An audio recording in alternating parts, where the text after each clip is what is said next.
Come with us on a journey into the unknown, the unexplained, and the unbelievable. We will test your senses and challenge your beliefs. A world where science and religion clash. Or do they? You will meet real people and hear real stories, but you will not believe. You will witness strange sights and hear strange sounds, but you will not believe.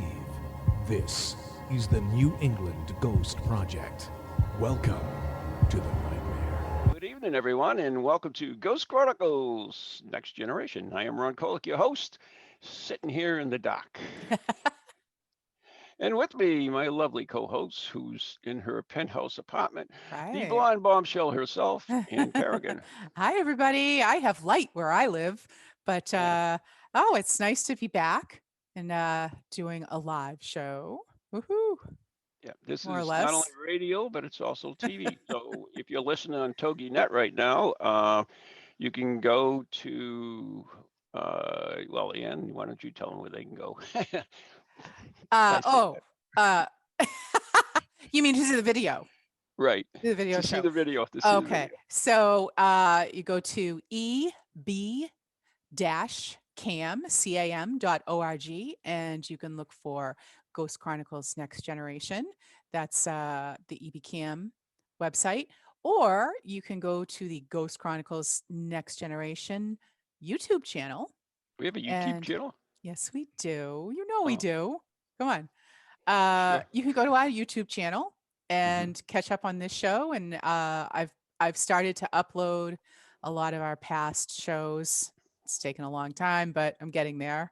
Hmm. So you can go either one of those places. Yeah, you may even be watching it right now on one of your local channels too, as well. So there you That's go. true. Yeah. Yes. So, anyways, that handsome devil that's joining us right now is a friend of mine. Can I call you a friend, Mark? Sure. Okay. For I don't tonight, know. yeah. Not, you know, I am not sure what my Maybe. status is nowadays with different people. uh, but yes, somebody who I've known for quite a while. He is Mr. Gettysburg, as far as I'm concerned. If you want to know anything and everything about Gettysburg, you've got to see Mark Nesbitt. Hey, Mark. Hi, Ron. Hi, Ann. Hi. Great to see you. Right. And judging from your hat, I guess it's the Ghost of Gettysburg Tours. Yep, it's a little shameless promotion that I'm wearing right now. So, Why Yeah. not? Are the tours still open now, Mark, with all this virus crap that's going on? well, the tours are just starting to open up. They're getting out. I've seen some town tours. We have decided that at least for the time being, we're going to send out what we call private tours. In other words, people might want to just stick with their clan when Great they go out idea. on a tour instead of mixing up with some strangers. So we are offering private tours right now, and we just do everything special, especially for them. Get a guide in and set up the tour at their convenience and that type of thing. So we've been doing that. In fact, one's going out tonight, and our tours for the general public are going to open on April 10th, and so that's when everything will start happening. But Ron, you wouldn't have believed last summer it was spring and summer was really really scary in Gettysburg. I mean, there was Wow. nobody on the Hmm. streets. And Wow. you But mean from lack of people, not scary ghosts. well, it was even No ghosts. scarier when there's no people here, in Gettysburg. But this past weekend we had our guide meeting, and it was on Sunday, and I was sitting there in our office and watching people walking up and down the streets, and that really feels good. I mean, tourists are our lifeblood in Right. Gettysburg, and that's exactly what I was seeing, a trickle of Nice. people coming through. Actually, more than a trickle, more than I thought I'd see. So Gettysburg pretty much is opening up. I don't know exactly what the details are, but a lot of the restaurants are now opening for at least half capacity. And uh, Hunt's Battlefield Fries and Mr. G's and all the good places that people just like to go. O'Rourke's and the Dobbin House and other places like that. People just like to go and hang out. So Gettysburg, I think by spring is going to be going about probably about 85 to 90%. Nice. That's awesome. That's awesome. And if you've never been to Yeah. Gettysburg, you gotta go. The place is awesome, and it's like crazy haunted. I mean, the first time I went there with when Jeff Belanger was running Ghostology, you remember that? Right. Yeah, and I stayed at one of those fancy new hotels there, and we were up on the fifth floor, and we had ghostly visitations up there. So that was kind of Nice. cool. I mean, Ooh. here is a modern building, but that place is just crazy haunted. How Yeah, could it people not don't be? realize it, but it can be a brand new building. I talked to a person who just had a home built within the last 5 years. It's on the right at the base of Little Round Top on the east side, and they said they have somebody in their house that just scares the heck out of them. Oh So no. Wow. Yeah. What is it? Have they it's seen an an entity. apparition? Yeah, it's an apparition, and they say they don't understand it because it's a brand new home. But I tell them, look where you are. You're right there on the battleground, and anything can happen. Right. Oh wow. Yeah. Ooh, cuckoo clock. You can Yeah, hear it's that? crazy sometimes. Yes. Is So that your cuckoo clock? yes, it is. It's actually I was one I was given when I was married. So I got married, so yeah, Oh, I that's get it up and running. So Mark, we went to visit you after Ghostology again when Richard Felix came over, and I picked up this little baby. Do you remember this? Oh yeah, yeah, the ghost nice. train. Boy, I Ghost missed Yeah, those. train. yeah, the ghost train, and that's one of the coolest things that I cannot explain is one of the things Mark took us to the engine house, I believe it was Mark, wasn't it? Yes. And there was a lot of stuff that was going on there, and we were doing a video. Ann would love this, a video interview with the manager there, I believe it was Mark, right? That you hitched Yeah. us up with. Yes. Yes. And Maureen and a bunch of them were out in the back by the big engines, and all of a sudden we heard this huge bang. I mean, it was deafening, right? I mean, and everyone came running to see what it was, and you could see it because I stopped in the middle of my interview. But the weirdest thing about it is it was never ever recorded on any of the devices that we had running at the time, and that thing was, I mean, That's weird. hugely clear. So it's kind of like a reverse EVP. You know Yeah. how EVPs Yeah. yeah. So it was kind of like that. It got. I mean, I can never explain. That's one of the coolest things that have ever happened to me. As far as, I mean, I've seen apparition, but that one I can't. At least I could say, well, that's an apparition. There's a lot. It could be several things, but Mhm. that sound I cannot. I don't. Well, I can't understand it. whatever it was, it moved outside later because one of the people that works there was telling me that he was cleaning out one of the cars, Hmm. and all of a sudden it sounded like a giant limb landed on the roof. Yeah. And so he ran out, and it wasn't there. And then about 2 weeks later, there was nothing there. About 2 weeks later, we were running a group through there as for an investigation, and we were out there in that very same car, and I heard it. I mean, it was a tremendous bang right on top of the car, and three or four of us. You know how it is. Everybody else runs away from the sound, but us Yeah, I know. ghost hunters, right? We run towards it, and we couldn't find anything on top of that. But the fellow that was there, he said that that's exactly the same sound he'd heard. And who knows? I mean, railroads are inherently dangerous. They're even more dangerous back in the old days, and who knows what could have wanted our attention at those particular times. But I mean, it was just I mean, extremely loud. You can see on the video. I'm doing the interview. You can hear the video, by the way. You can hear me asking the questions and talking, and then all of a sudden you see us react, but the sound is not there. It's just amazing. Yeah. We go running off. It's like, what was that? And yeah. So Wow.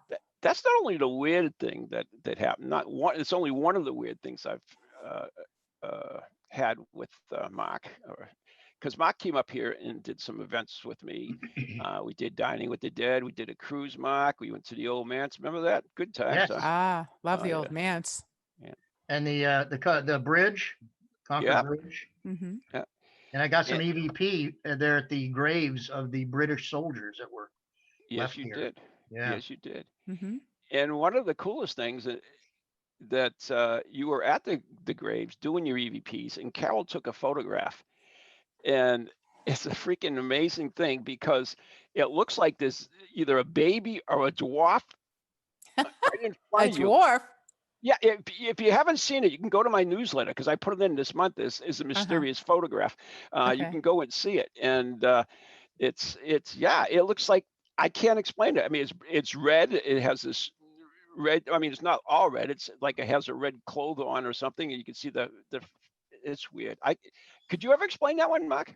No, I have no idea what that was. It wasn't, there wasn't anything there No, Huh. once you take the picture. So, the strangest thing in the world. So we've had some fun times together. I like But the cruise too. That was fun. I do too. I still love doing those. Those are some of my favorite. Do you know one time we did it wasn't with you, but we did a ghost hunt cruise where we actually went out and uh, we stopped off an island where there were murders, and we did other things, and we did EVPs. We had a psychic see whether they could pick up. We even had a underwater microphone. What do you call those? Oh, Hydrophone? yes. Yeah. Hydrophone. Yeah, hydrophone. We set one of those up. And because there was supposed to be Portsmouth Harbor, there was like 6 Nazi U-boats that turned themselves in after the war, and there was supposed to be a couple that actually got sunk by there Mm. off the coast as well. So we tried to contact if there was anybody under the water. Not saying that we could get that because we could get anything else, but yeah, and we got a voice back. Mark was the one that Mike Ann.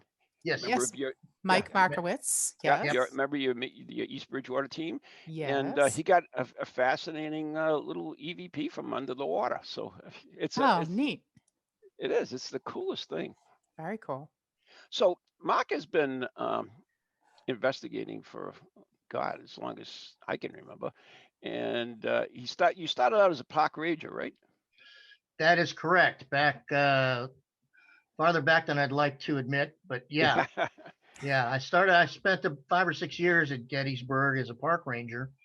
And, in fact, that's where I started having my first experiences there, because I was just a historian. I was not a ghost hunter or paranormal investigator. And I lived in some of the houses out on the battlefield. They put park rangers out there for security reasons. And every one of them I was in, there was something strange that happened that I could not explain. But the one that really kind of got me going was I lived in the cemetery lodge, which is that big brick building right in the National Cemetery Oh yeah. there. And I remember one afternoon I was alone there, and I was actually cleaning up my dishes from my lunch, which is very rare, and back when I was a bachelor.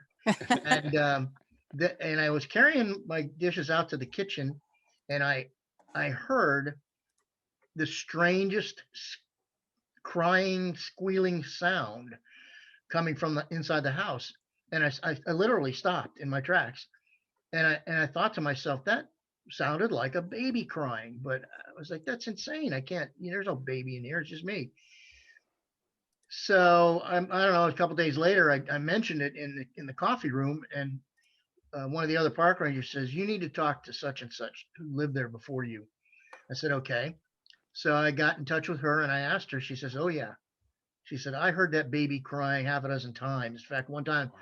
I even started to run upstairs because, forgetting that my own children are grown, and I thought, I thought there was a baby up there, and I was trying to figure out what it could be. And finally, I realized that cemetery lodge is only about 2 doors uphill from the old orphanage. Oh. The orphanage that was there, that was constructed and opened in 1865 after the Civil War, for the many orphans that were left after the Civil War. I never knew that. Wow. Yeah, Yeah. yeah, and the story of the orphanage is the first matron there was kindly, and then the second one that came in was mean to the kids. Aw. And so she would make them stand outside on a barrel in cold weather till they fell off and stuff like that. Ugh. So that was uh, probably, at least in my mind, the where well, once again, it wasn't EVP because I heard it, Mhm. where that sound came from, where that crying child came from. So, but that got me going. I started collecting stories from then on, and kind of got the reputation, even though I hadn't had a book out yet, that I enjoyed the ghost stories, and had kids from the college come and interview me about ghost stories and then turn them into papers. Cool. Years later, when I Nice. was doing my book, I I was allowed to borrow some of the papers in Dr. Emmons, Charlie Emmons, his files, and I'm looking through them and looking at the sources, and here I'm named as some of the sources for the stories in these college papers. So Wow. it's, just going around the circle.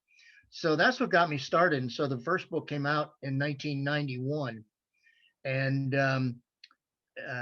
within 2 weeks, it took me about 10 years to pull all the stories together. But within 2 weeks of the publication, I was getting letters and phone calls and faxes. This is way before email or anything. Yeah.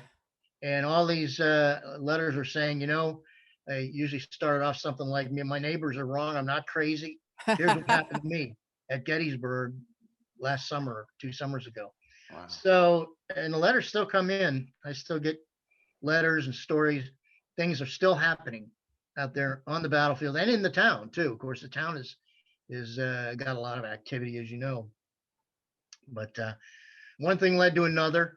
I was actually approached by the borough of Gettysburg, one of the historian actually down there, and he asked me if I would be interested in taking some of my stories and putting together a tour, because they had a little problem. All the tourists would stay down on Steinway Avenue, about a mile from the center of town, and we had a beautiful little town there, but none of the tourists were coming up.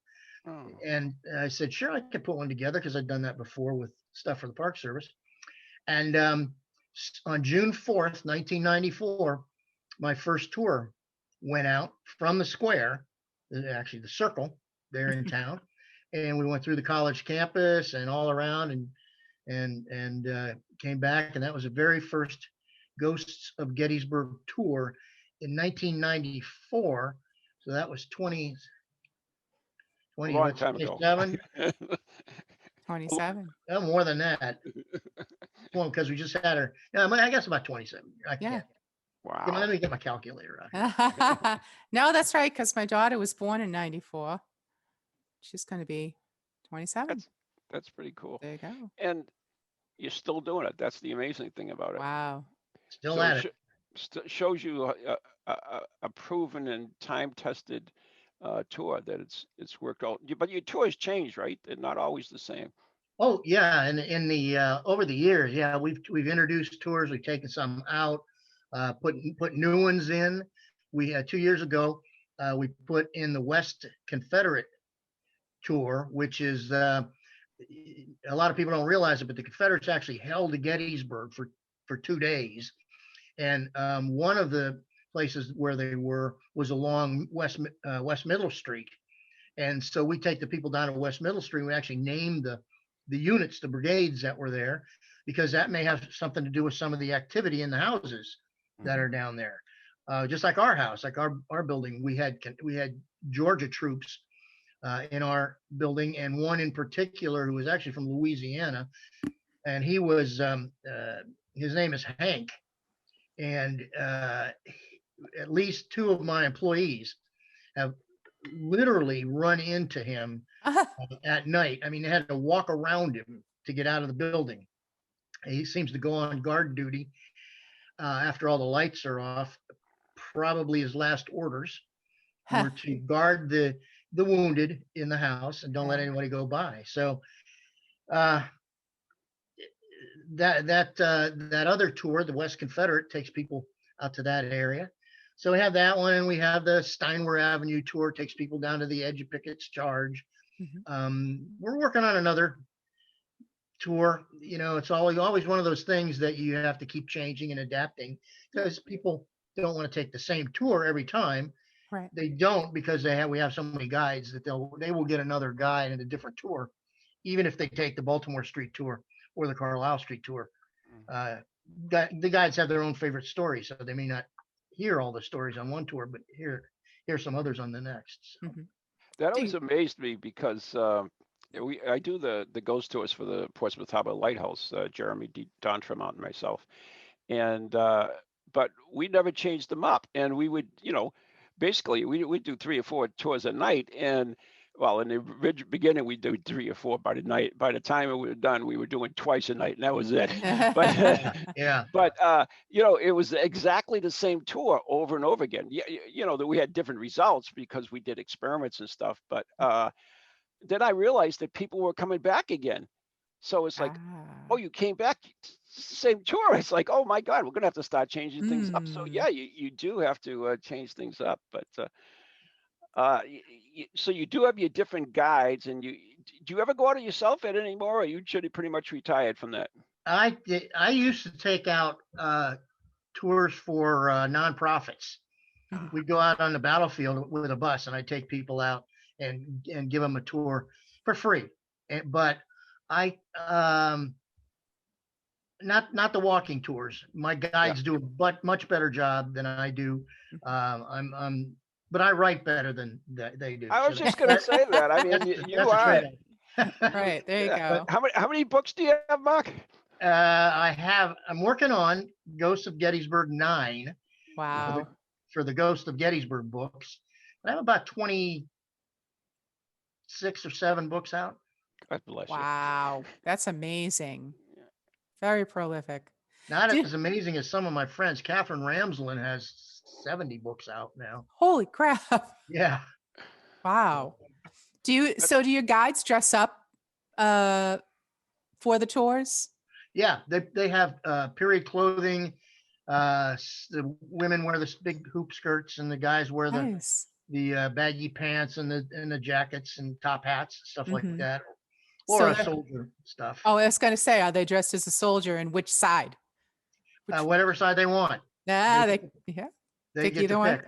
Yeah. Yeah, and they all have lanterns, so it adds a little bit to it. Nice. Yeah, so it's a enjoyable experience. We rarely get anything but compliments for our guides. I'm lucky. I have some pretty good guides. Nice. One woman has been with us 25 years. Wow. Yeah. I'm sorry. Go ahead, Ann. My husband and I are dying to go back to Gettysburg because we went there a million years ago when the kids were young, and we camped down in Hershey because, of course, kids wanted to go to Hershey Park. But we took a day trip to Gettysburg, and it just was not long enough. And I was dying to do a ghost tour, and we couldn't stay, because we had the dog back at the camper. So, even my husband's like, we're going to go back to Gettysburg and we're going to take a ghost tour. Even he wants to do it. So, and to be honest with you, you don't even have to believe in ghosts, because I took a ghost tour in historic Williamsburg, Virginia. And I wasn't even into ghosts at that time. I had no interest in them whatsoever. But I took my son, my wife, and I took a thing, and it was the nicest experience. I really enjoyed it. So even if you don't believe in ghosts, they're a great thing to take. You get the history aspect of it, but it's just the ambiance and everything else. It's just amazing. And if you got good guides, it's excellent as well. Well, I remember coming to Gettysburg as a tourist, and was a little disappointed that you have dinner back then, darkness hits, and that's it. You go for a swim in the pool, and you go and watch TV just like you would if you were home. So there was really nothing to do. No nightlife.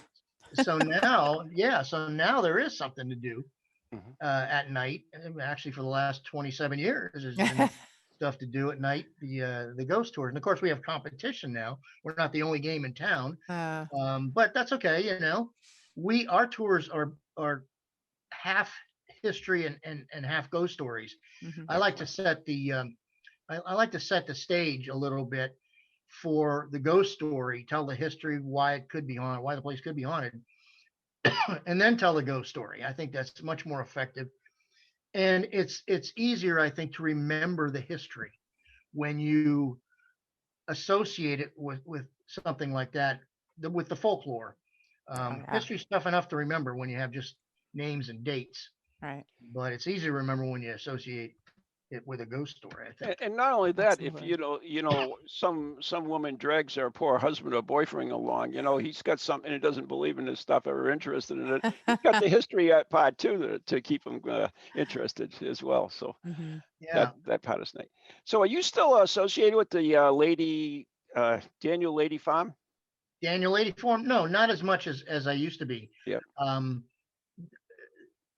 We're not doing the same things that we did years ago. We used to have these mysterious journeys weekends where people would come in Yeah. for the weekend, and we take them to 3 or 4 places to investigate. That's where the railroad engine house came in, but and that was a Daniel Lady Farm also. So, but I haven't been out there in a while. But that's a very active place, very active. I had my sleeve pulled when I was outside. Once I saw a up on the tree line a man that had red pants on. Now this might sound weird, but one of the stories, especially around that ridge that I was looking up, was of Latimer's battery of artillery, and they took a tremendous beating up there, and many of them ended up back at the Lady Farm wounded. And the interesting story about that is, each branch of the service at that time had different colors of trim for insignia. And in other words, infantry was light blue, cavalry was yellow, and artillery was red. And at the beginning of the war, and maybe even into Gettysburg, some of them had just red pants. That's what their insignia. You could always tell it an artilleryman. And I keep thinking, was that what I saw up there? Because I asked the group that I was with, is everybody here? Did anybody wander away? And they're like, no. So, yeah, the Lady Farm is very, very, very active and very interesting. And you had the experience with that Phantom Blood. Oh yeah, that remains probably the weirdest thing that ever happened to me. I was at my office in Gettysburg, and I got a phone call from the caretaker out there, and he said, "Mark, if you want to have a paranormal experience going on right now, get out to the Lady Farm." Who can pass that up, right? Yeah. Throw Okay, the I'm on my gear, way. Yeah. And I got out there, and I got my stuff out of the car, and I'm wondering what's going to happen. And when he opens the door, is something going to jump out at me or something? But he said, "I'm not going to tell you." He opened the door. He said, "I'm not going to tell you what's going on.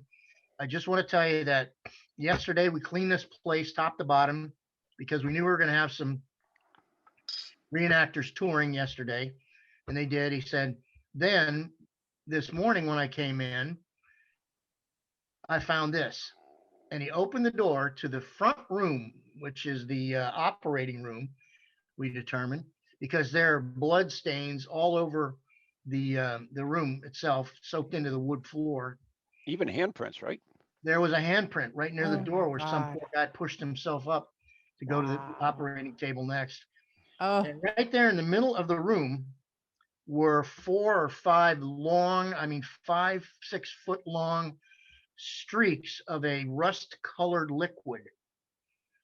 There were little droplets of this liquid outside of it that were starting to crystallize. And there was like a clear serum that was around the outside of these rust colored liquid stains. And I'm looking up at the ceiling, and I asked him, I said, "Tom, did you have a pipe break?" And of course the ceilings are all whitewashed. I said, "How about in the basement?" He says, "No, these just showed up." So I took video, I took still pictures. Yep. We put a yardstick down, and finally I asked him, I said, do you have any tissue?" He says, "Yeah." So we got a tissue, and I dipped it the tissue in this liquid, and I put it in a baggie, and I'm like, my work here is done. I don't. He says, well, I got to get out to the fields. I'm not get my work done. I got to get out. He said, I don't know what I'm going to do about this. I says, well, I'll take care of it when I get back. So he leaves, I leave. About 2 hours later, I get another phone call from him. And I said, what's up, Tom? He says, it's gone. I said, what do you mean it's gone? It's gone. It's disappeared. I said, I'll be right out. I go and I walk in, and I got my video camera going, and I walk into the room, and there's nothing there. So in fact, I have the video of him bending down to the spot and rubbing his hand across it. He says, well, right here, wasn't it? I said, yeah. I says, what the? He turns over his hand, and he's got dust, a thin layer of dust on his fingers. And he's like, what the heck is going on here? And Oh my God. Carol was with me, and she said, wonder if the tissue is still here. So she ran out to the car, and it was intact. Mhm. So I said, I don't know what to say. But the GBPA is very, very well connected, and they took some of the tissues. They said, we're going to send this out to a forensics lab, which they did. 3 weeks later, the report came back. The liquid was blood, and the species was human. Oh wow. Imagine that. That's That's crazy. that was, I'm serious, a lot. Appeared and disappeared. That's crazy. Yeah, Now appeared, you disappeared. You had pictures? Did you take pictures I got or video? and Yep. pictures. Oh I- my! I'll show Yes. you what I have. One of them that Mark sent me. It's I would with the yardstick. love to see that. I would love to see that video. And the strange part about it is that, people would say, well, he just cleaned it up. Well, no, because you can't clean it up, because there were handprints and pool, stains of blood that were tested. And they've been there 155 years. Right. You can't get the blood out of the wood. And you've been Right. there so many times, you would have noticed that blood if it was there all the time, and it Oh, wasn't. yeah. So That's it's crazy. to me, that's one of the most fascinating stories. It's, was it a time slip perhaps, or I don't know. Any guesses, Mark? Well, that's about it. Time reversed. Hmm. If that's what really happened, I don't. It's hard to admit that something like a time slip or it would happen to me. Right. But I don't have any other explanation for it. It's the strangest thing that's ever happened to me. That's nuts. Most unexplainable thing. Wow. It's pretty cool. Mark It's like, always. Go ahead, Dan. no, but I mean, as a paranormal investigator, that's the coolest thing that could possibly ever happen to you. I think. Well, yeah, pretty cool. I think it's cool. But talk about time slips. Max always tells a story about was it University of Gettysburg or one of the colleges up there? Right. The Gettysburg College. Oh, yeah. Was it the elevator that they Yeah. had some type of experience as well? Yeah. Now that one, when I first collected the story, I thought I had to put it into the fact to legend, okay, because it was told to me not by the people who experienced it, but years later something happened that solidified a first person account. But the story is that the building is Old Dorm. It's the biggest building, or was the biggest building at the time of the battle, and became a hospital. Most of the operations went on in the lower floors, and then recovery from surgery would go on the upper floors. This is like a 3 or 4 story building, and modern times it became the administration building for Gettysburg College. And a couple of female administrators, were working late one night, and finally about 11 o'clock they said, that's it, let's pack it up, let's go. And they got on the elevator to go down to the first floor where the doors for the exits were, and the elevator started going down and went past the first floor, and they're like, "Oh no, what's going on? We got to get out. We're tired." Got down to the basement. The doors opened to a scene completely out of time and reason. It was a scene of a hospital, Civil War era. Outside the doors of the elevator, men were lying around in bloody heaps, waiting to become the next victim of the surgeon. There was a surgeon standing in front of them. There was a body on a couple of barrels and a door. Surgeon had his saw in hand. He was getting ready Oh, to perform an amputation, and of course, they're pressing the button to get out of there, but nothing's frantically. working.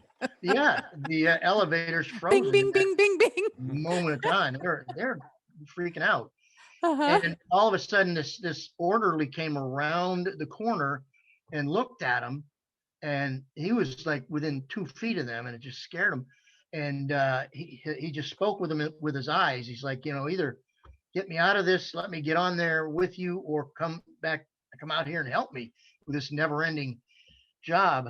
Finally, the doors slowly closed, Oh, and they went up to the first floor and ran immediately over to the security because they were scared. Yeah. And I interviewed the security man later on when I was doing the story, and he confirmed who the women were. I knew them both.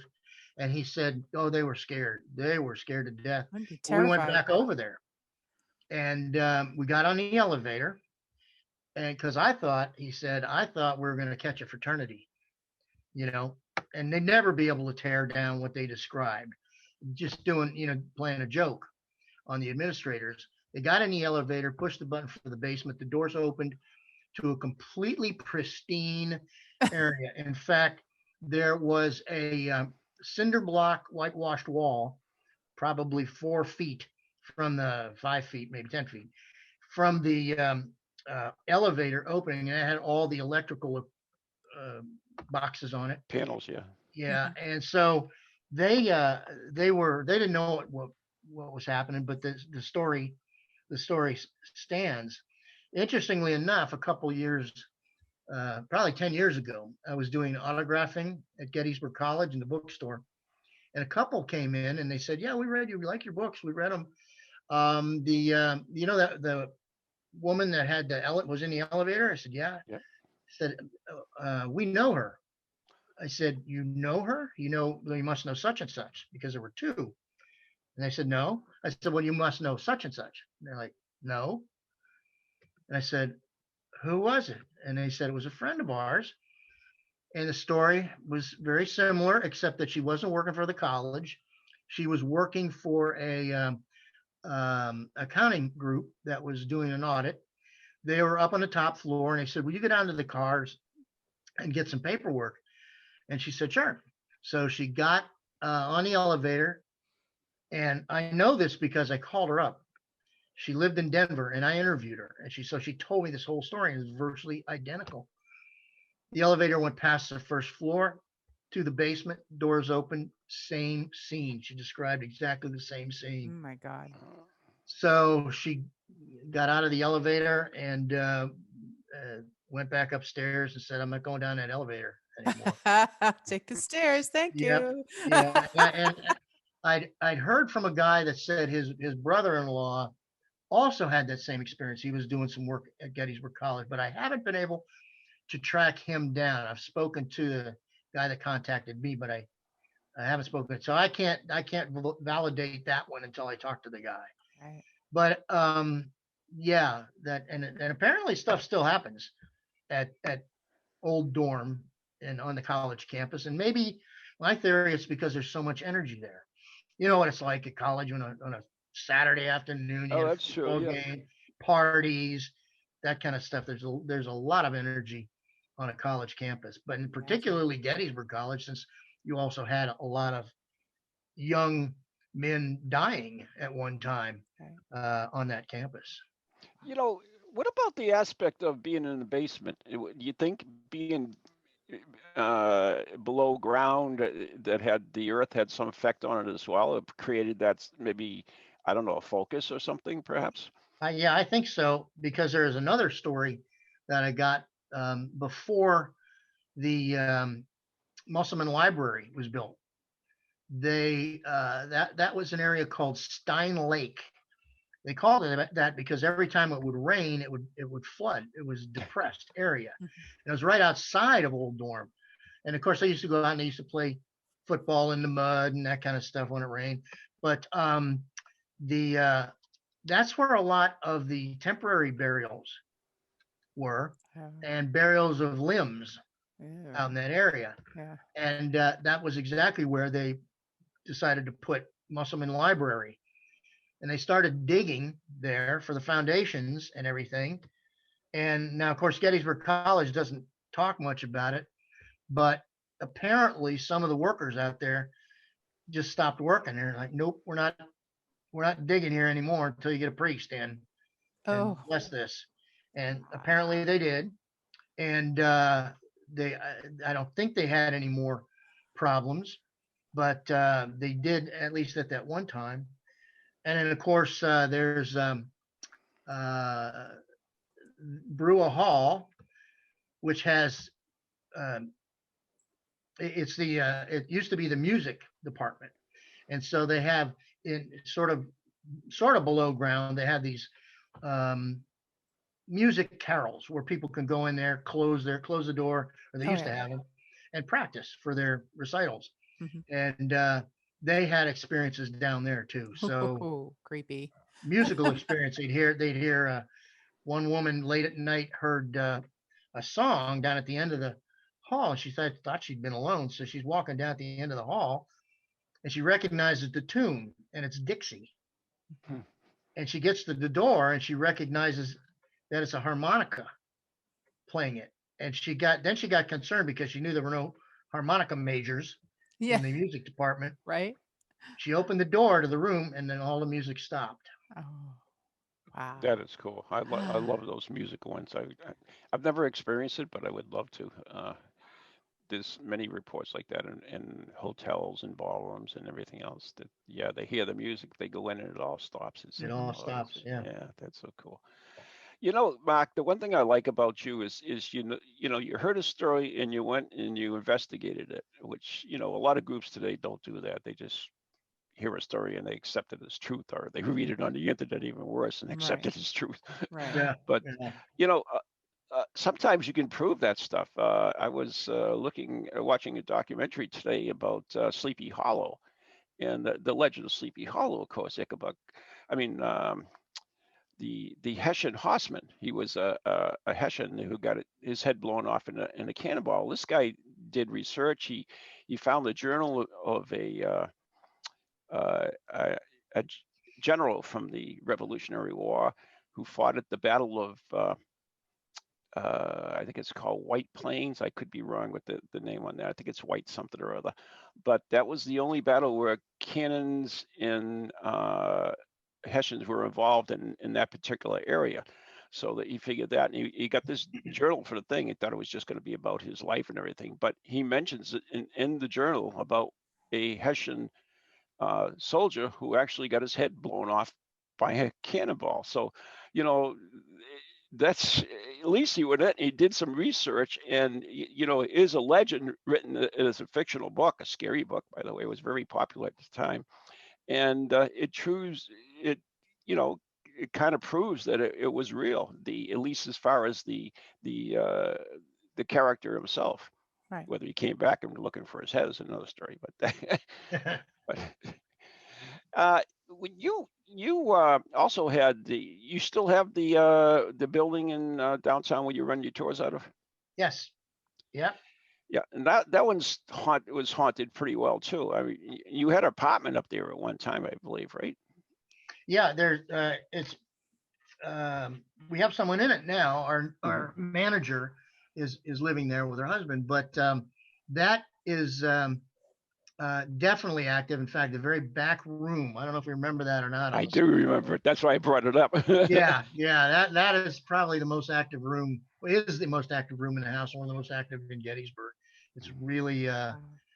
um, Well, we have what we call our resident ghosts that are in there, and that would be Mrs. Kitzmiller, who owned the See, I house. love it. He knows names. That's the Right? cool part Oh yeah, about it. yeah. Well, that we get that from some of our mediums, and when Mhm. two mediums come up with the same name like Kitzmiller, at Right. different times, that something's going on, and of course it matches uh, the records Right. who owned the house, and she owned the house the longest.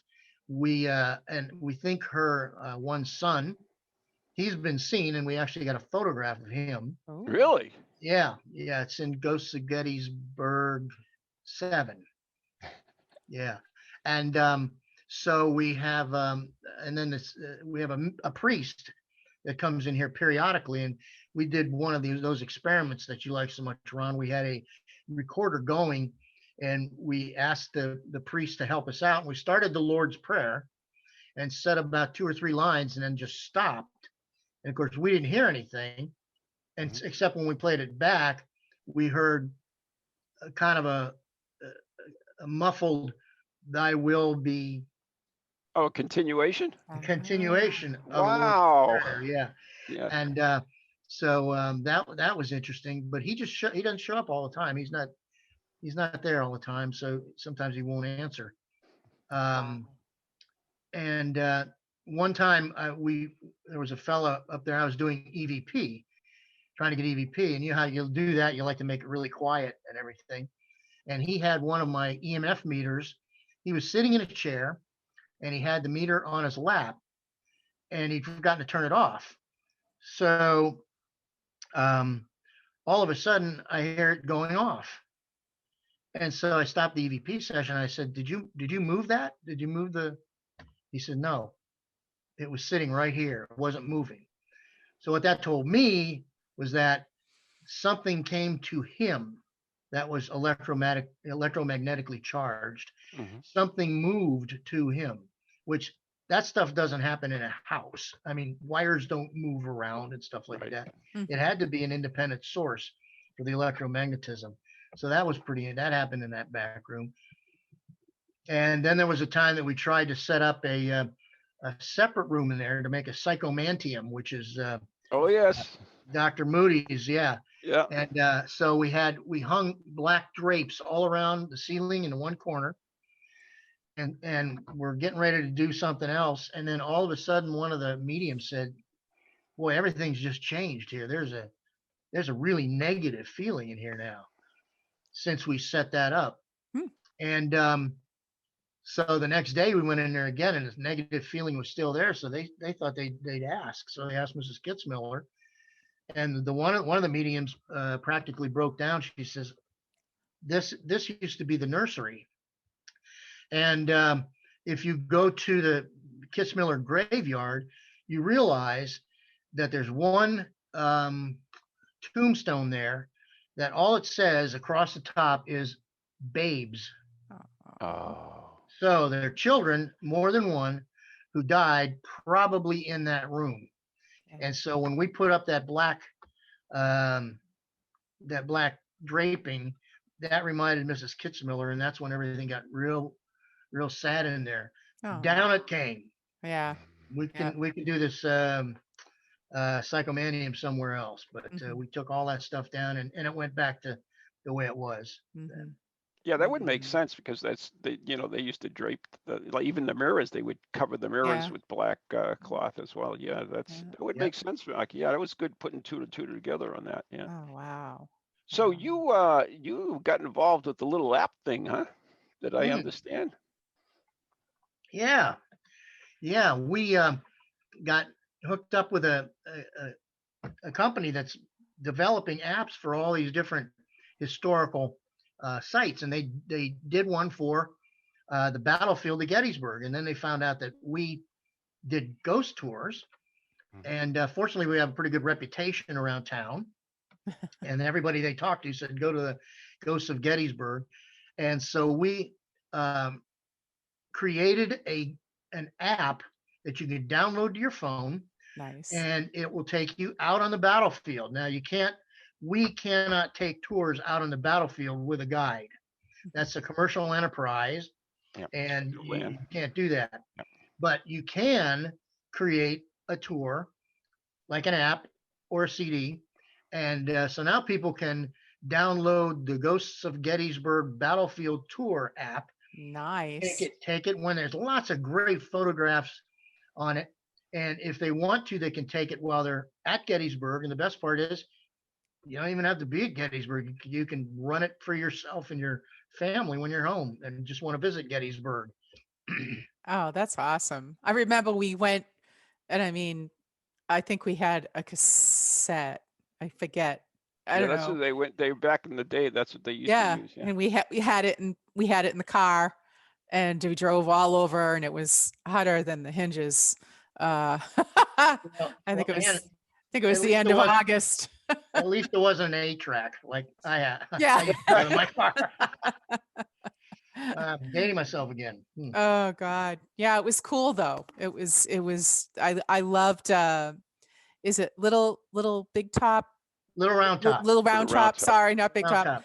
Where Well, they there's a big Round Top too, they Yeah. have all the markers right? all over it. I loved that. That was really A neat. cool spot too is Devil's Den, Hmm. and also the bridge. Yeah, Sachs Covered Bridge Yes. is. That's why this is why I have to go back, because we didn't get to see nearly enough. Yeah, yeah, and then of course the Triangular Field Oh yeah. is right next to Devil's Den, and that's a. People always ask me where's the most haunted place in Gettysburg, and it actually Mhm. changes. One year I heard it was Spangler Spring, and there's a lot of activity out there, and then a couple other places, but consistently, it's Devil's Den and the Triangular Field. That you can do an investigation out there almost any time and pick up EVP or strange photographs yeah. or whatever. Yeah. And I wasn't into the ghost thing then either. Yeah. So if I go back, I'm definitely bringing my recorder. You got to sure. see Yeah. Mark if you're going to Yeah. go back. Oh, yeah, The best Yeah. tour in town. absolutely. But Ghost of Gettysburg tours, that's what we're talking about. Correct. And last time I was there, we stayed at the Little Round Top Farm, and Mhm. Mark arranged that for us, which was awesome. Nice. And Jim Stonier, who was my EVP guy, he still is. He went in. We just got there, and he walks in the door, and he sees this cat. Right now, Jim loves cats, so he's like, "Oh, look at the cat!" So he went into the parlor. So he goes into the parlor after it, and there's no cat. He absolutely swears, he saw a cat. And not 2 minutes later, Maureen comes in the door, and I went in first and did some stuff, and then I come in the room, and I'm coming down the stairs, and she says, "How'd you get up the stairs?" And I says, "Well, I've been there. That's where I came in. I went upstairs to look at the bedrooms." And she says, "No, I saw you go into the living room." So I had a doppelganger go into the freaking living room. So that place was great. I absolutely loved it. And there was one room in it that none of the girls would go in. Either Laura Worcester or Maureen would go in it because they didn't like the vibes. And so I know my bedroom. You stay in there. So I had this bright idea. I said, you know what? I'm going to put a camera in it all night long. So I Mhm. put a camera in it, and I forgot the camera was there. So Oops. no one's ever seen that footage. That's good. That's Well, good news. that house, that farm, they call it Little Round Top Farm because it is at the base of the eastern end of Little Round Top, which means all the casualties came back to that area, Oh. and it was either to that farm or to the next farm south that all these casualties came. And part of the house is original. They just built around the original section of the house. The barn is original. It's a very small barn. Yeah. But that was filled with wounded, no doubt. So, and there's a pond there. I don't know if that was there at the time of the battle, but that's a really neat. If you want to rent out the entire house, Jackie White from the Dobbin House actually owns it. Yeah, that's So what we that's did. We rented a whole house. Richard Fielder was there with his wife and my team. yep. And yeah, it was a blast. Absolutely a blast. And Mark got us, oh, you're going to love this, Ian. Mark got us, Richard and I, uniforms. Union and Oh, Confederate. Yeah. I've seen that picture.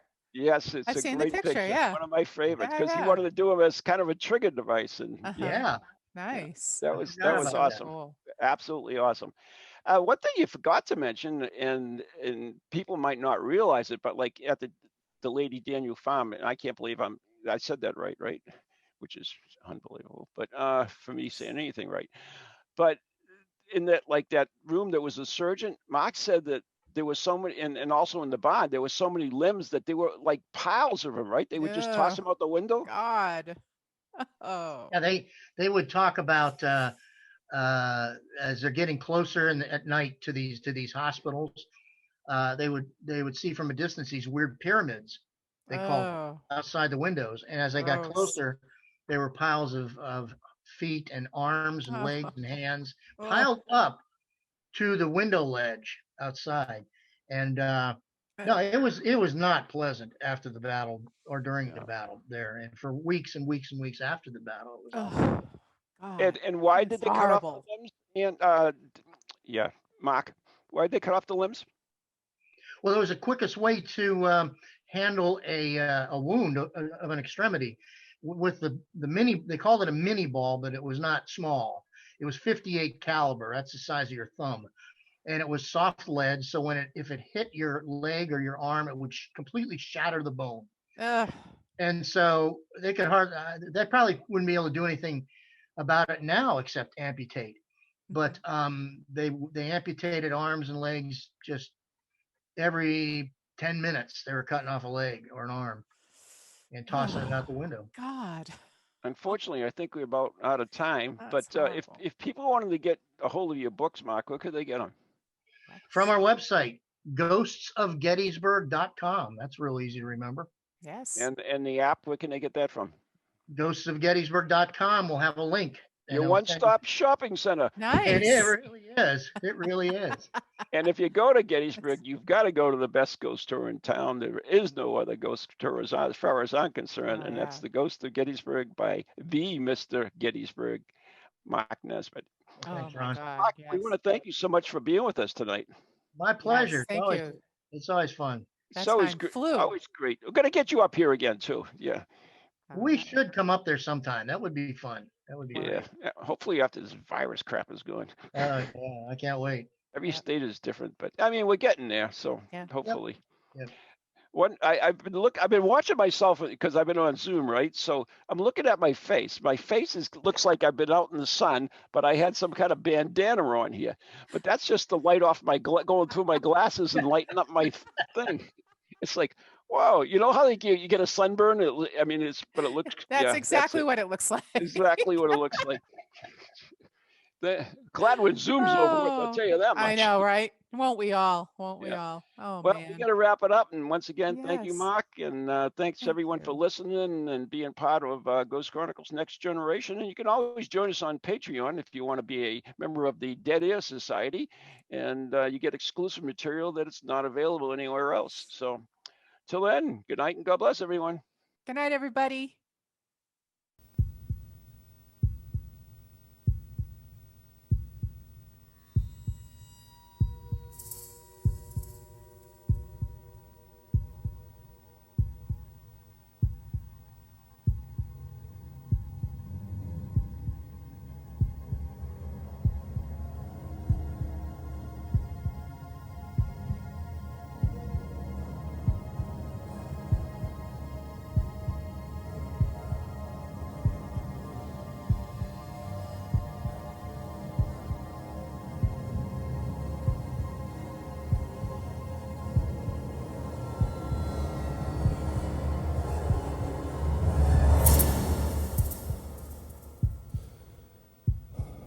From ghoulies to ghosties, long-leggedy beasties, and things that go bump in the night. Deliver us, good Lord.